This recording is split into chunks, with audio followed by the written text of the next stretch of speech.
Prophet sallallahu alaihi wasallam, when he heard the verses, Allahu la ilaha illa huwa al-hayyul qayyum, in Surah Al-Baqarah, and in Surah Ali Imran, Alif Lam Mim, Allahu la ilaha illa huwa al-hayyul qayyum. The Prophet sallallahu alaihi wasallam, when he heard these verses, he said, that is the greatest name of Allah. This is in Abu Dawood and Tirmidhi, Ibn Majah and Ahmad. The previous narration that I mentioned about the man who was making dua is not in those collections.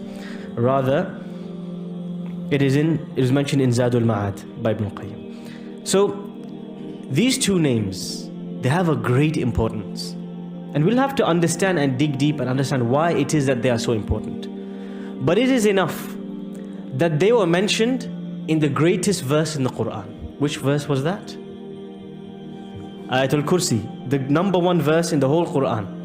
And in the opening of that verse, Allah calls Himself Al-Hayy Al-Qayyum. So let us understand and look at what is the meaning of Al-Hayy and Al-Qayyum.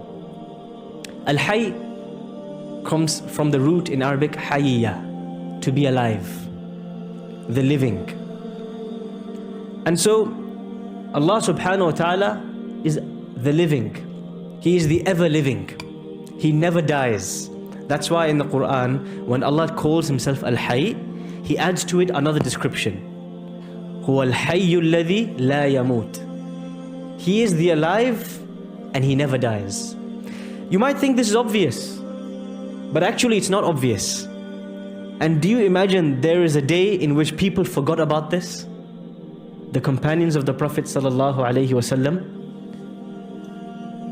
they forgot about this, or they were confused on a certain day and they were reminded by this verse. Who knows? Who can tell me?